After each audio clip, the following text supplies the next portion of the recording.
అందరికీ ముందుగా నమస్కారం. పల్లె కథలు ఛానల్కి తిరిగి స్వాగతం. మన పల్లెటూరి కథలు, ఆ పల్లెటూరి ప్రజల కష్టాలు, సుఖాలు, గ్రామాల యొక్క గొప్పతనం, అక్కడి ప్రజల జీవితాలు, సాంప్రదాయాలు, ఆలయాలు మరియు రైతుల విజయాలు మీ ముందుకు తీసుకురావడమే మా ఈ చిన్న ప్రయత్నం. వీడియో నచ్చితే ఒక లైక్ చేయండి, మీ స్నేహితులతో షేర్ చేయండి, ఇంకా మా ఛానల్ సబ్స్క్రైబ్ చేసి ప్రక్కనే ఉన్న బెల్ ఐకాన్ని ప్రెస్ చేయండి. అయితే ఈరోజు మన ప్రయాణం శ్రీ సత్యసాయి జిల్లా చెన్నెకొత్తపల్లి మండలం చందుమూరు గ్రామానికి వచ్చేసాం. బయటకు చూస్తే ప్రశాంతంగా కనిపించే ఈ గ్రామం లోపల మాత్రం ఎన్నో బాధలను దాచుకుంది. ప్రతి ఇంట్లో ఒక కథగా, ప్రతి మనిషి జీవితంలో ఒక పోరాటం. ఆ నిజమైన కథలను మీ ముందుకు తీసుకురావడానికి ఈ మా ప్రయాణం. ఈ ఎపిసోడ్లో 2 ముఖ్యమైన విషయాల గురించి తెలుసుకోబోతున్నాం. మొదటగా, తరతరాలుగా రజక వృత్తిని నమ్ముకున్న జీవిస్తున్న కుటుంబాలు ఈరోజు ఎలాంటి ఇబ్బందులు పడుతున్నాయి, పెరుగుతున్న ఖర్చులు, తగ్గిపోతున్న ఆదాయం, మారుతున్న కాలానికి వారు ఎలా పోరాడుతున్నారు, వారి జీవితాన్ని వారి మాటల్లోనే వినబోతున్నాం. అలాగే ఈ ప్రాంతాన్ని తీవ్రంగా ప్రభావితం చేస్తున్న కరువు పరిస్థితుల గురించి కూడా తెలుసుకుందాం.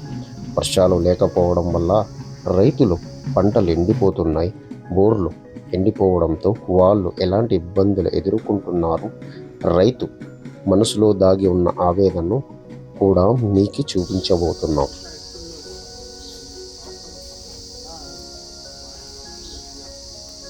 అయితే ఆలస్యం ఎందుకు, రండి మనతో కలిసి చందుమూరు గ్రామంలోకి అడుగుపెట్టి అక్కడ ప్రజలను జీవితాలు దగ్గరగా తెలుసుకుందాం. ఇది మీ పల్లె కథలు, నిజమైన పల్లె కథలతో మీ ముందు.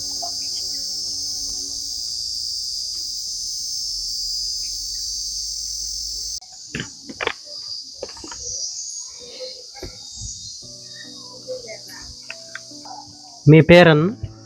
నా పేరు వచ్చి సి వీరనాగప్ప, మా భార్య పేరు వచ్చి సి నాగమణి. మీరు ఎన్ని సంవత్సరాల నుంచి ఉన్నారు ఈ ఊర్లో? అన్న, నేను పుట్టినప్పటి నుంచి ఇక్కడే ఉన్నాను. దాదాపుగా 35 ఏళ్ళ వరకు ఇక్కడే ఉన్నాను. అయితే సొంత ఊరా ఇది? సొంతం అయితే మాది పక్కన పల్లి. మా నాన్నలు ఇక్కడే వచ్చి స్థిరపడిపోయి మేము ఇక్కడే ఉన్నాము. ఈ వృత్తి ఎవరి దగ్గర నేర్చుకున్నారన్న? ఇది మా నాయన, మా అన్నలని మా నాన్నల దగ్గర చూసి నేర్చుకున్నాము. నుంచి ఈ వృత్తి చేస్తున్నారన్న? 25, 30 ఏళ్ళు. ఇప్పుడు మామూలుగా ఒక ఇంట్లో వారి బట్టలు, మా బట్టలు మేమే కొనుక్కోలేము, నావో మా నాన్నవో మా తమ్మునవో అని. అలాంటిది మీరు ఊర్లో వాళ్ళ బట్టలన్నీ అంత కరెక్ట్గా ఎలా కనుక్కొని ఇస్తారన్న? అది మాకు ఒక వరం, దేవుడిచ్చిన వరం మాకు. అది జ్ఞాపకశక్తి అనేది అట్లా ఇచ్చాడు, అట్లే జరిగిపోతుంది. మీరేమన్నా గుర్తులు లాంటివి పెట్టుకుంటారన్న బట్టలకి? అప్పుడైతే దీన్ని జీడి గింజ అంటాము. దీంతో పెడితే 7-8 నూతుల వరకు ఉంటుంది. ఇప్పుడు అన్ని జనరేషన్ పడింది కదా, స్కెచ్ పెన్నులు అంటా అవి వచ్చినాయి. ఇదైతే పెద్దల కాలంలో ఇదే యూజ్ చేస్తాను. ఇప్పుడు కూడా ఎవరు పెట్టడం లేదు, తక్కువ. అన్ని స్కెచ్ పెన్నులు వచ్చేసినాయి. ఒకప్పుడు రజకుల్ని ప్రతి శుభకార్యానికి ముందుగా పిలుస్తున్నారు కదన్నా, ఇప్పుడు ఏమన్నా మారిందా, లేదంటే మిమ్మల్ని శుభకార్యానికి ముందుగానే పిలుస్తున్నారా? మారేది గిరేది ఏం లేదు, ఖచ్చితంగా మేము ఉండాల్సిందే. ప్రతి కార్యక్రమానికి ముందు మీరు కొద్దిగా పాలు పంచుకొని రావాల్సిందే. మేము ప్రతి ఏదానికి పుట్టినప్పటి నుంచి ఎండు వరకు మేము ఉండాల్సిందే. అట్లయితే ఏం మారలేదు, ఆ పద్ధతిలో మటుకు ఏం మారలేదు. ఒకప్పుడు మూటల్ని మోసపోవడానికి గాడిదల్ని వాడేవారు కదన్నా, ఇప్పుడు ఎలా తీసుకుపోతున్నారు?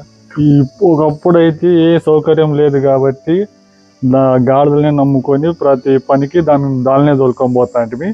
ఇప్పుడు కాలం మాదే కొద్దీ అవి కొద్దిగా అంతరించిపోయి టీవీఎస్ ఎక్సెల్, పెద్ద పెద్ద బండ్లు, ఆటోలు అన్ని వచ్చినాయి. కొద్దిగా వాడటం తక్కువ అయిపోయింది. మా సైడ్ అయితే ఉరివే కనపడవు అవి గాడిదలు. అవి ఉంటేనే ఊర్లో ఉంటేనే కూడా మంచిది అంటారు. మూటల బరువు ఎక్కువ ఉంటుందా లేదా సంసారం బరువు ఎక్కువ ఉంటుందన్న? సంసారం బరువు ఎక్కువ కదా. సంసారాన్ని ఇదే బరువు, సముద్రాన్ని ఏదో అంటారు కదా, అట్లా సంసారానికి బరువు ఎక్కువ. ఎప్పుడన్నా ఈ వృత్తి ఇంకా వద్దు ఆపుకుందాం అనుకున్నారా అన్న? అలా ఏం లేదు, చేసే కొద్దీ చేయాలనిపిస్తుంది ఆ వృత్తి. కానీ ఒక నెల మటుకు మాకు ఇబ్బంది పెడుతుంది. అది ఆషాఢ మాసము. ఏమన్నా అట్లా? అది గాలి ఎక్కువ, పని జరగదు, బత్త ఆరేసి నిలబడదు, బండ కేటు పడదు, ఉయ్యాలు కొట్టినామంటే తల కింద డిబ్బు పడుతుంది.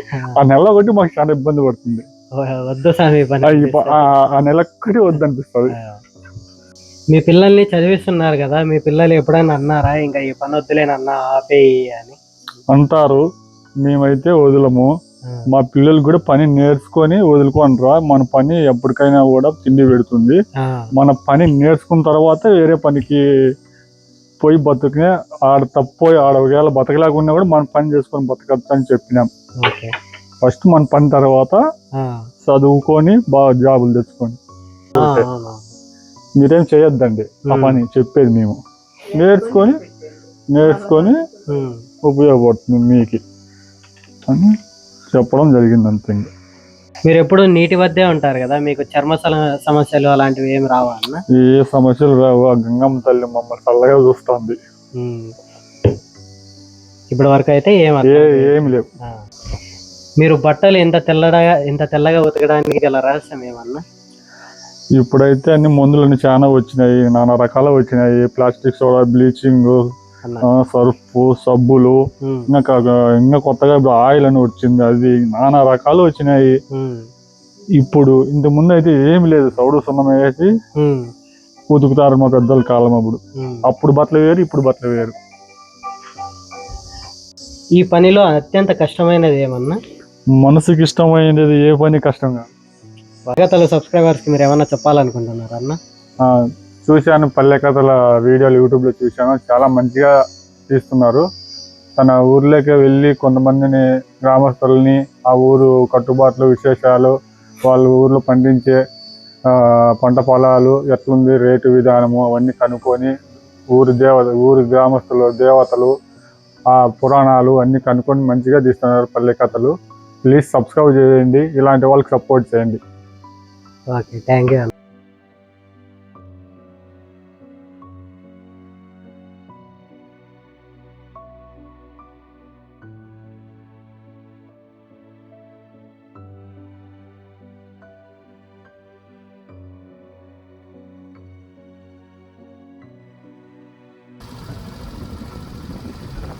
రజక వృత్తి కార్మికుడు వీరనాగప్ప జీవితంలో ఉన్న కష్టాలు వారి మాటల్లోనే విన్నాం. కాలం మారుతున్నా కొద్ది సాంప్రదాయ వృత్తులు ఎలా ఇబ్బందులు ఎదుర్కొంటున్నాయి కూడా తెలుసుకున్నాం. ఇప్పుడు ఈ గ్రామంలో మరో ముఖ్యమైన సమస్య గురించి తెలుసుకోవడానికి ముందుకు వెళ్తున్నాం. అదే కరువు. వర్షాలు లేకపోవడం, భూగర్భ జలాలు అడుగంటిపోవడం వల్ల రైతుల పరిస్థితి ఎలా ఉందో తెలుసుకుందాం. ఇప్పుడు మనం కలవబోతున్నాం వారి ఇద్దరు అన్నదమ్ములు. ఒకరు పూర్తిగా వ్యవసాయాన్ని నమ్ముకొని జీవిస్తున్న రైతు, మరొకరు ప్రభుత్వ ఉపాధ్యాయుడిగా పనిచేస్తున్నారు. వ్యవసాయం పట్ల ఎంతో అనుబంధం ఉన్న వ్యక్తి. ఒకే కుటుంబానికి చెందిన వీరిద్దరూ కరువు ప్రభావాన్ని రెండు కోణాల్లో చూసినవారు.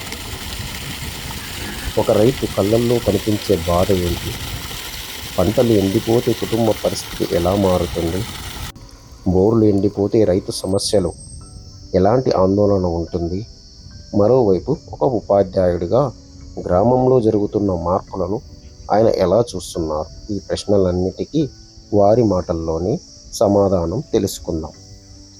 మరి ఇంకెందుకు ఆలస్యం, రండి చందుమూరు గ్రామ రైతుల దగ్గరికి వెళ్ళి కరువు వారి జీవితాలపై ఎంతటి ప్రభావం చూపుతుందో వారి అనుభవాల్లో, వారి మాటల్లోనే విందాం. లింగమయ్య ఎన్నేళ్ళ నుంచి వ్యవసాయం చేస్తున్నారు? దాదాపు నాయన 2002 నుంచి వ్యవసాయం. ఎన్ని ఎకరాలు ఉంది మీకు? 5 ఎకరాలు. ఏ పంట చేశారు? ఇప్పుడైతే బెండ 2 ఎకరాలు, టమాటో 2 ఎకరాలు పెట్టినాము. వర్షాలు లేక నీళ్లు కూడా రావడం లేదు, పెట్టిన పంటకు కూడా గిట్టుబాటు లేదు, రేట్లు తగ్గిపోయాయి, చాలా పూర్తిగా తగ్గిపోయినాయి. 3 నెలల నుంచి టమోటా అయితే పూర్తిగా ఏ మాత్రం లేదు, రేట్ లేదు. కూలీలకి మన వేసుకొని పోయిన బాడుగులు కూడా వెళ్ళడం లేదు. మొత్తం నష్టమే ఉంది. నష్టమే, భారీగా నష్టం అయితే నష్టమే. ఆ, దాదాపు 2 ఎకరాలు అంటే 1,20,000 1,30,000 ఓన్లీ పెట్టుబడి పెట్టినాం. ఇప్పుడు వస్తా ఉండేదంతా 1,000-1,500 వస్తాను. ఉమ్, దాంట్లో ఏం చేసేది ఉంది, లేబర్ కి, తర్వాత ఆటో ఛార్జీలకి, దీనికి కూడా తక్కువ వస్తాను. అసలు గిట్టుకోవడం లేదు. గిట్టలేదు, రూవల్ లేదు. ఎకరాలు వేసినారా 2 అన్న? ఎకరాలు లేదు. బెండకాయ, బెండ 2 ఎకరాలు. టమోటాకి ఎంత ఖర్చు వచ్చింది? టమోటాకి 1,20,000 వచ్చినది. ఆ, బెండకి దాదాపు 1,00,000 రూపాయల దాకా వచ్చినది ఆ. ఖర్చు. టమోటా కేజీ ఎంత పోతుంది అన్న? టమోటా కేజీ 8 నుంచి 10 రూపాయలు 9 రూపాయలు అట్లా పోతుంది. మీకు గిట్టుబాటు అయితే మాకు గిట్టుబాటు అయితే లేదు. వాళ్ళు అమ్మే వాళ్ళు కాబట్టి 9-10 రూపాయలకి అమ్ముతున్నారు. కొనే వాళ్ళతో ఎంత ₹1-2 లెక్కన కొంటున్నారు. 50 కేజీలు ప్యాకెట్ ఎత్తపోతే 40 రూపాయలు పోతుంది ప్యాకెట్. ధర్మవరం అనంతపురం యాసం అంటే బాక్సులో 15 కేజీల బాక్స్ 60 రూపాయలు పోయింది. ఎంత పోతుంది అన్న? బెండ కేజీ 22-20 రూపాయలు పోతుంది. అది బెండ గిట్టుకుంటా అయితే కొద్ది కవర్ అవుతుంది తప్పితే మిగతా టమోటా గానీ వేరుశెనగలు గానీ లాస్ అయ్యేది. బెండ కూడా ఏదో కొద్దిగా అట్లా 20-22 రూపాయలు కాబట్టి కవర్ అవుతుంది దానికి.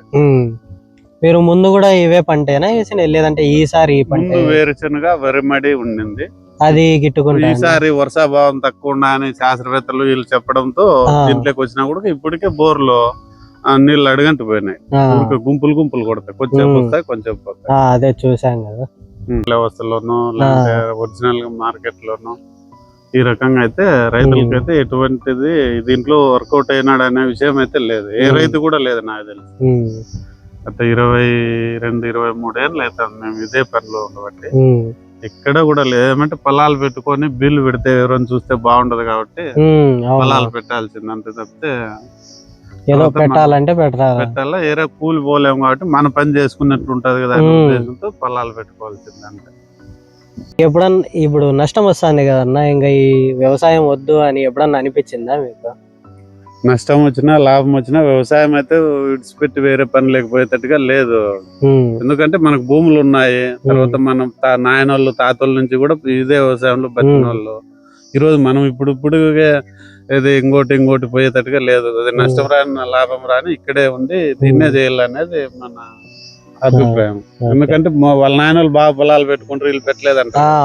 ఆ అభిప్రాయంతో అయినా వస్తుందో రాదో ఖచ్చితంగా పెట్టాలి. ఇప్పుడు కొంతమంది యువత మళ్ళీ రైతు పని చేయాలనుకుంటున్నారన్న, అలాంటి వాళ్ళకి మీరు ఏమన్నా సలహా ఇవ్వాలనుకుంటున్నారా?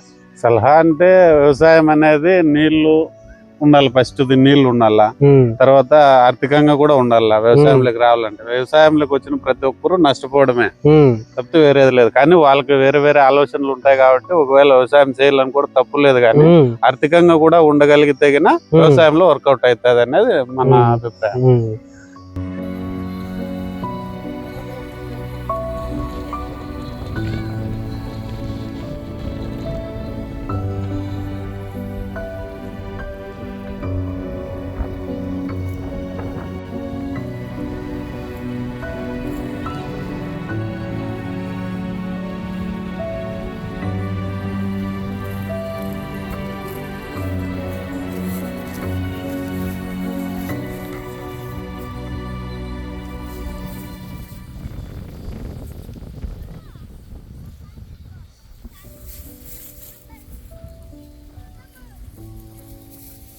మీ పేరన్న?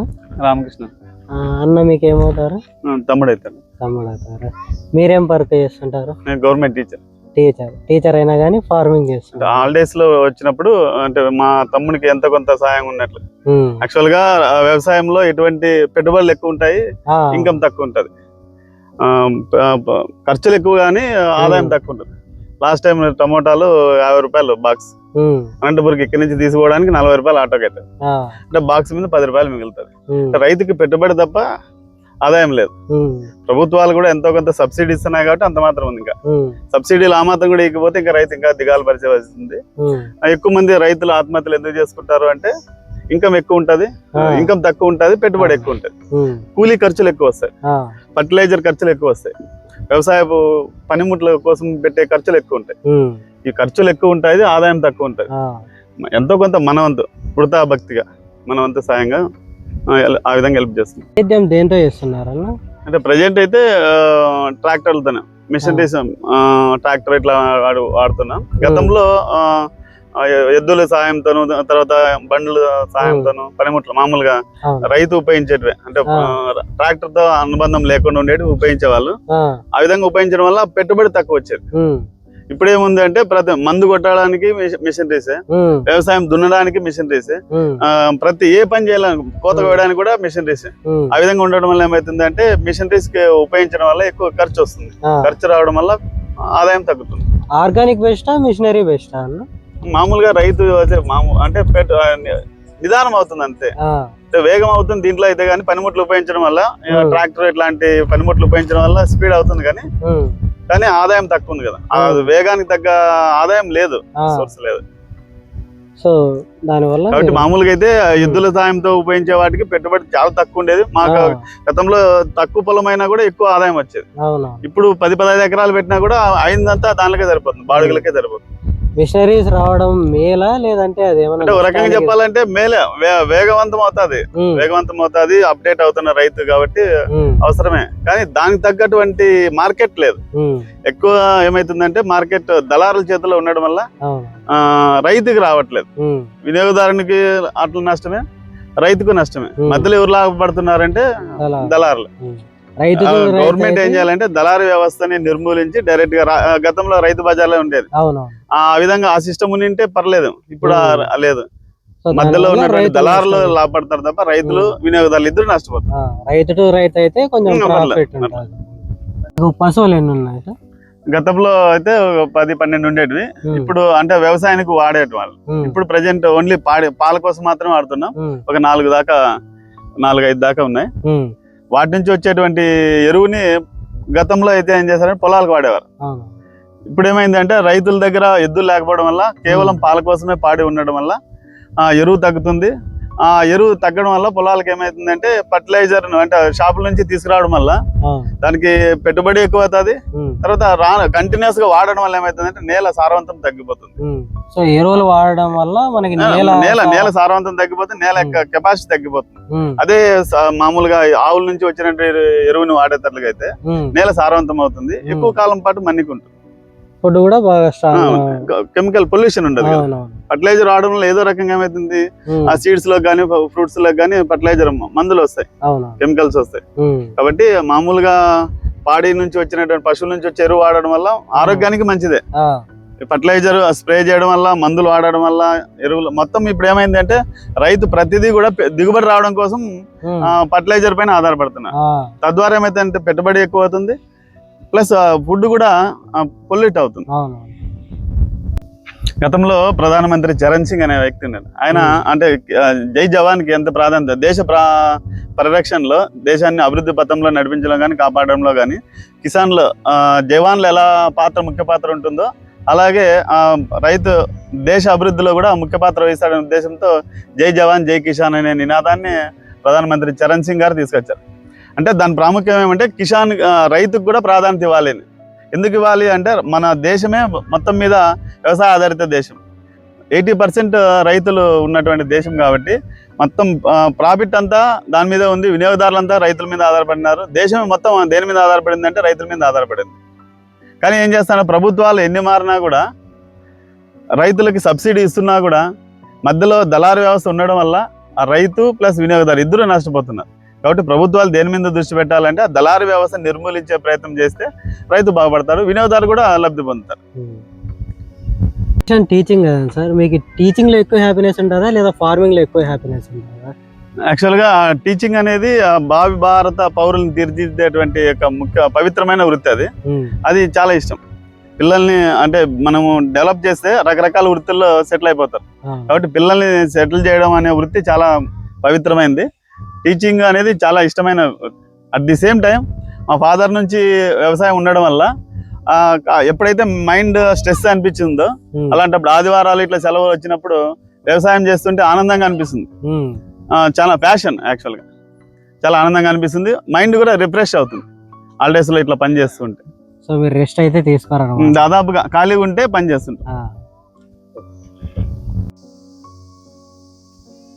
చందుమూరు గ్రామ ప్రజల జీవితం, కరువు కారణంగా రైతులు ఎదుర్కొంటున్న కష్టాలు, ఇవన్నీ వారి మాటల్లో మీకు చూపించే ప్రయత్నం చేశాం. ఈ వీడియో ద్వారా వారి సమస్యలకు మరింత మందికి చేరి ఏదో ఒక మంచి మార్పుకు నాంది కావాలని మనస్ఫూర్తిగా కోరుకుంటున్నాం. ఈ వీడియో మీకు నచ్చి ఉంటే తప్పకుండా ఒక లైక్ చేయండి. మీ కుటుంబ సభ్యులకు, స్నేహితులకు షేర్ చేయండి. ఇలాంటి నిజమైన పల్లె కథలు, మనుషుల జీవితాలు, గ్రామాల సంస్కృతి తెలుసుకోవాలంటే మా పల్లె కథలు ఛానల్ సబ్స్క్రైబ్ చేసి పక్కనే ఉన్న బెల్ ఐకాన్ని ప్రెస్ చేయండి. మరో కొత్త పల్లె, మరో కొత్త కథతో మళ్ళీ మీ ముందుకు వస్తాం. అప్పటి వరకు సెలవు. అందరికీ నమస్కారం.